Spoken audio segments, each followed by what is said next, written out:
regulasi yang mungkin perlu segera untuk dibenahi oleh pemerintah dan juga DPR begitu yang menurut pengusaha harus menjadi fokus dalam waktu yang singkat ini adalah regulasi di bidang apa? Kalau untuk sementara ini kita lihat ya, kita berbicara sesuai dengan sektor kementerian yang dimana dipimpin oleh yang saat ini dipercayakan kepada Pak Bahlil. Ada beberapa regulasi dan legalitas yang dibutuhkan oleh pelaku usaha yang sampai hari ini masih ngantri nih. Saya sedikit dalam kesempatan ini mau menyampaikan ini dalam arti kata masukan, dan ini buat pelaku sendiri di sektor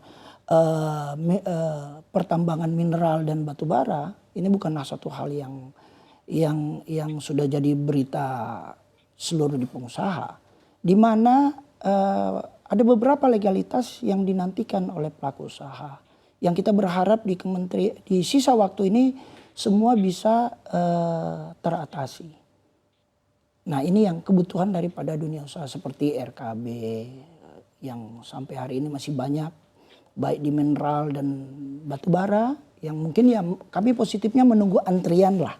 Tapi ini kan dengan tahun berjalan, kami berharap sekarang ini sudah masuk di triwulan 2 ya, triwulan ketiga nih, sudah masuk triwulan ketiga.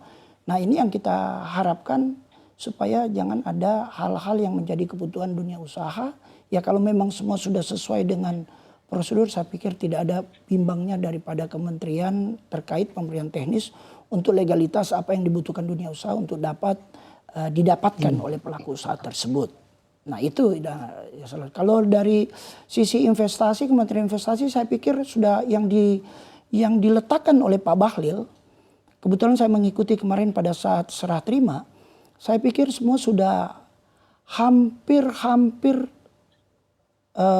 sempurna. Tinggal memang ada beberapa hal mungkin nantinya yang akan dilanjutkan oleh Pak Rosan, harapan dunia usaha khususnya pelaku usaha yang berinvestasi di Indonesia. Kalau saya melalui Kadin dan kebetulan ada asosiasi daripada asosiasi perusahaan investasi di Indonesia, saya sempat bertemu. Nah, kalau kelihatan pelayanan yang sudah ada sampai hari ini, semua atas kebutuhan legalitas itu masih terpenuhi, dan ada beberapa yang investasi mangkrak yang kita sudah dengarkan bersama, yang selama ditangani oleh Kementerian Investasi sebelumnya Pak Bahlil semua berjalan dan hari ini sudah berjalan.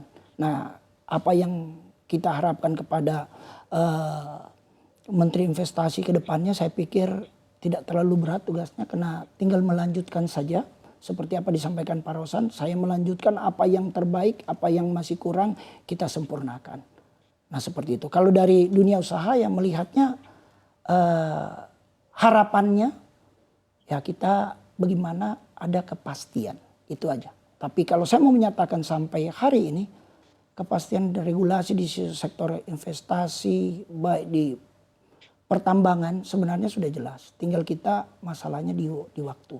Ya kita berharap dengan Pak Bahlil kepemimpinan Menteri SDM ke depan, ini bisa kita harapkan regulasi kebijakan yang dibutuhkan oleh dunia usaha ini dapat terpenuhi. Tentunya kita taat kepada seluruh kebijakan dan peraturan dan undang-undang yang dibuat oleh pemerintah. Baik, kita akan beralih ke Pak Edi. Pak Edi, tadi disampaikan Pak Wisnu ada beberapa PR yang diharapkan oleh pengusaha ini bisa segera dibenahi. Salah satunya adalah terkait dengan legalitas. Lalu upaya apa yang akan dilakukan DPR untuk bisa mempercepat proses tersebut? Ya, kita kan kalau dari DPR kan tadi saya sampaikan peran yang sangat sentral yang kita miliki adalah dari segi penganggaran, legislasi, dan tentunya juga masalah pengawasan ya. Yang bisa kita lakukan adalah melakukan pengawasan, monitoring terhadap proses, jangan sampai ada ketidakpastian yang kemudian berimbas kepada sektor usaha. Kalau itu ketidakpastian itu kemudian menjalar ke sektor usaha, tentu kinerja dan capaian-capaian yang sudah ditargetkan di awal itu kan pasti tidak akan tercapai.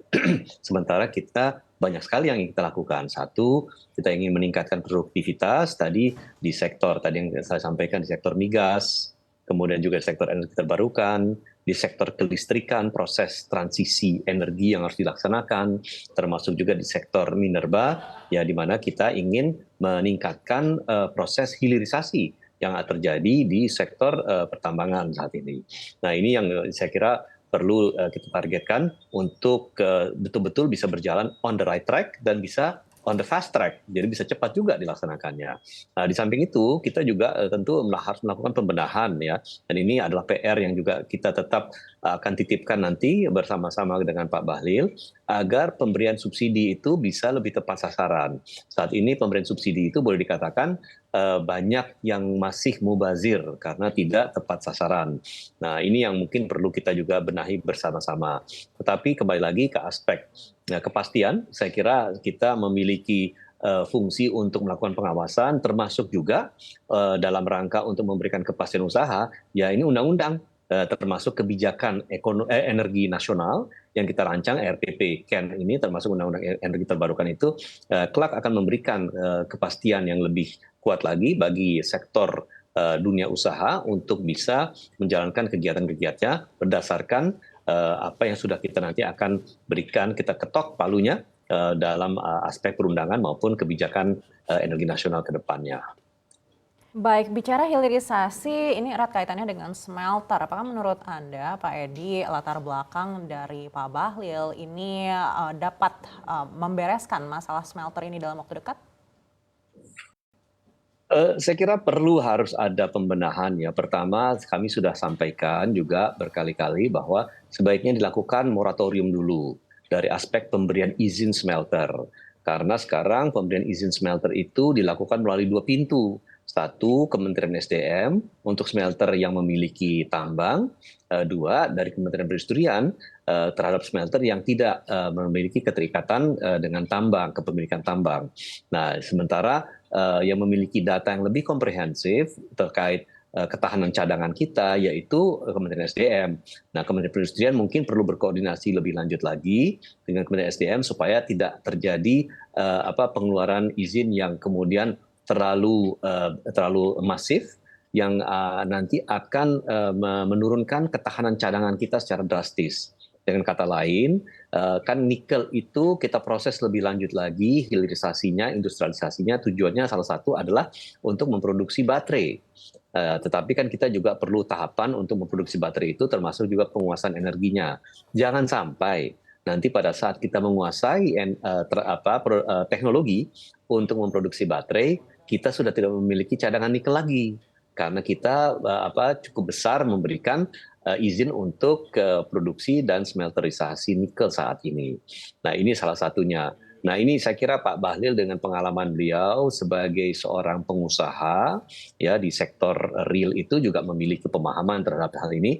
Jadi kita dalam menjalin komunikasi ke depannya, saya kira itu akan satu frekuensi, satu bahasa, ditambah lagi bahwa kita juga bermitra dengan Kementerian Perindustrian di Komisi 7 ini, sehingga saya kira pembahasan tripartit ini antara Kementerian SDM, Kementerian Perindustrian, dan Komisi 7 itu bisa dilaksanakan sebaik-baiknya sehingga permasalahan-permasalahan di sektor hilirisasi pertambangan itu bisa kita segera rampungkan.